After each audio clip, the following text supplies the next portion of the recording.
As Lasowski works lap traffic, the 5 now McKinzer now closes. Look at Mark, has a strong run coming out of turn 4. The gap narrows once again. Into 1 and 2, Lasowski trapped by a slower car on the bottom side of the speedway. Can't make his way by the 22 of James Chesson. Mark Kinzer now reeling in the dude down the backstretch. Lasowski up to the high side. Mark Kinzer tries the middle in turns 3 and 4.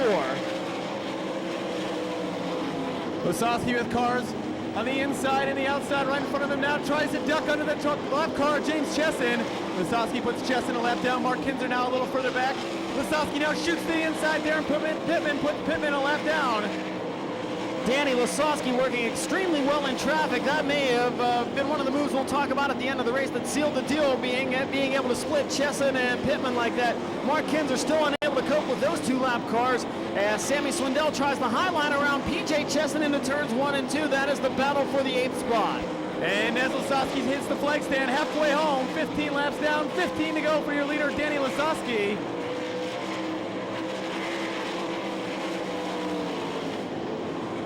Tim Schaefer again moving forward in the vibrant 11H, right on the back bumper of Stevie Smith's Ingersoll Rand number 19, racing for 5th. Well, look at Mark Kinzer now splits between the lap cars of James Chesson and Darren Pittman as Mark Kinzer continues his pursuit of Danny Lasowski around the high side of the speedway. Great 3-car battle for 5th, 6th, and 7th between Stevie Smith, Tim Schaefer, and Paul McMahon. McMahon ducks to the inside of the vibrant 11H. They race wheel-to-wheel into turns 3 and 4. As Danny Lasowski got a little out of shape trying to put a lap on the 8H of Shane Stewart. No lap cars now separating Danny Lasowski in second place, Mark Kinzer, as they work through turns 3 and 4. McMahon and Schaefer continue their duel side by side down the back straightaway. The race is for 6th. Schaefer up on the cushion, McMahon down on the low side of the speedway. McMahon able to hang on to the spot as they race into turns 1 and 2. Lasowski still down low. Kinzer trying the middle of the speedway out of turn number 4. Still about 10 car lengths separating the top 2. Lasowski now goes below Greg Hodnett, puts a lap on the 12H car.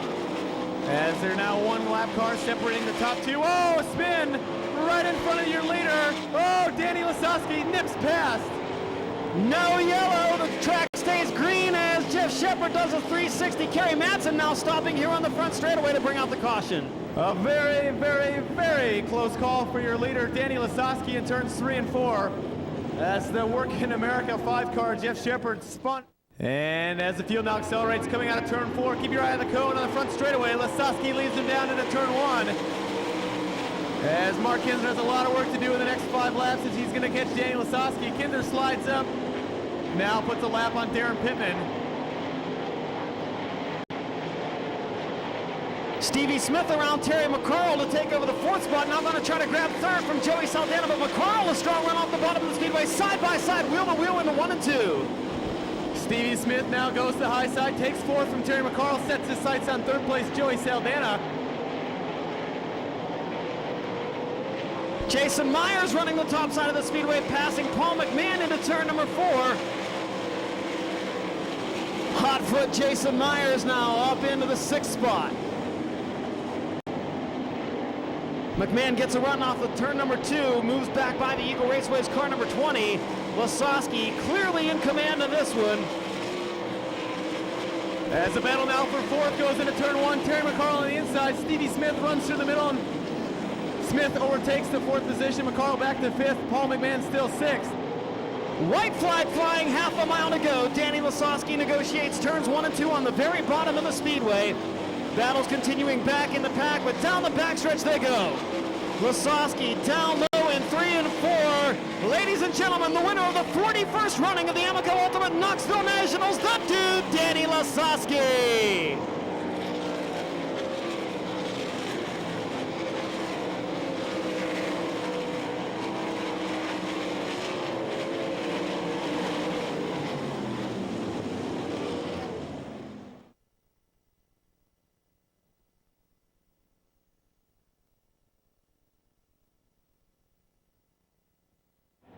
Starting the Polish victory lap on the back straightaway. Backstretch fans, let him hear you.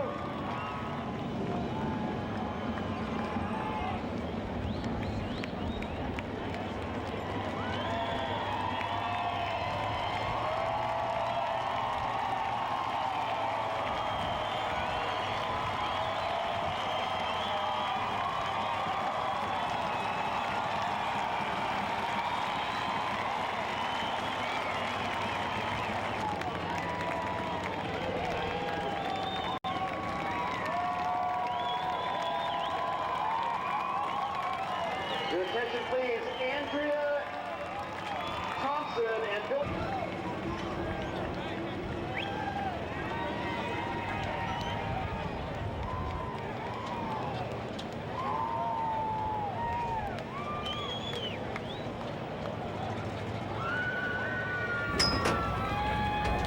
Race fans, he's climbing out of his car. Give it up for the dude from Dover, Daniel Soski!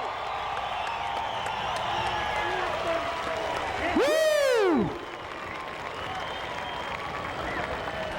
Unbelievable! We got this one. TNA going to do their interviews right now with Daniel Soski. Well, race fans, he makes his way to the top for the second time at the Amico Ultimate Knoxville Nationals. He's on stage via telephone right now. Cell phone, Tony Stewart on the phone. Ladies and gentlemen, give it up for the dude, Daniel Soski!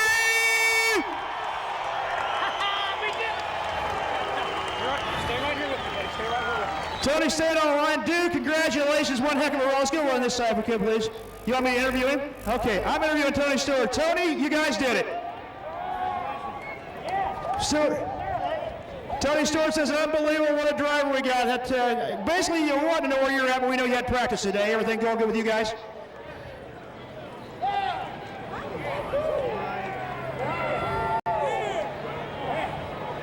All right, sounds good. He's unbelievable again. Everything went good for him. Again, Tony, congratulations. I'm going to hand you back to the dude. There you go, Danny. Hey, buddy, we love you. I got to admit, that's a first for me. I don't know if it's a first in history or not, but it's definitely a first for me. Danny, that race, you had yourself a different partner beside you for the restart of that race. Donnie Schatz got taken out early, but Mark Kinzer gave you quite a battle right at the corners. But, man, you checked up and went. Well, I tell you what, I don't really know why he took off so early. Doug Clark told us to take off over at the Goodyear side. He took off early. He went into one and rolled a left rear tire off. It wasn't his fault, and he lost it. It's a heartbreaker. I know we'd probably had a good race, but hey, that'd take nothing away from my Eagle chassis. JD Byrider, Ham America, America Press Steel, Massey Motorsports, Hoosier Tires, Paul Kissler builds a great engine, and Phil Durst. Everybody helped us out, and we couldn't be here without my man Tony Stewart. I tell you what, he believed in us, put us a team together, and this is the dividends we pay, and I owe it all to him. Danny, during that red flag, you guys did change gears. I did not have a chance to ask you, taller or lower? We went a little taller than we were. We didn't know how it would be, and as you all know, the Catfish likes to run the bottom, so we want to make sure we can get around there. Sounds great. Congratulations. Ladies and gentlemen, one more time, give it up! Danny the Dude Lasoski!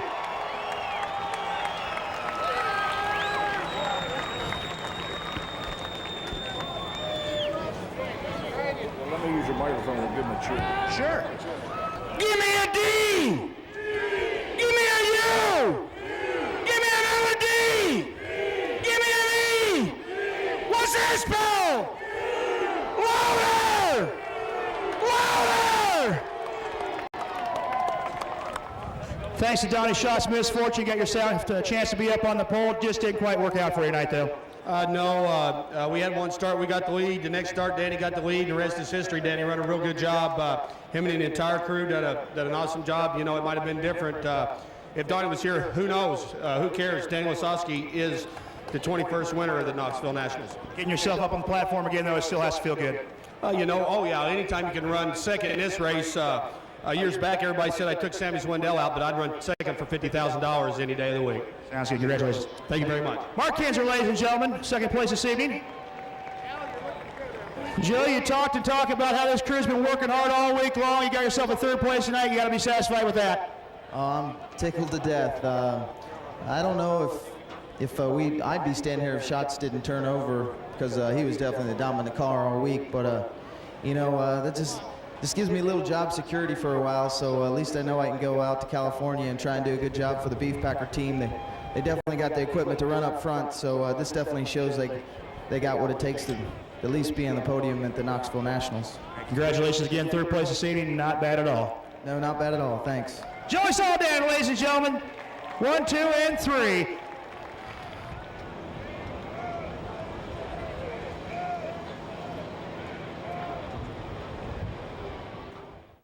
Words can't describe how I feel right now, because we won in '98. I was overjoyed, didn't really know what it felt like, and it was kind of overshadowed by you know, Sammy saying his bladder got sucked shut, which I don't think it was the case, but it just got overshadowed.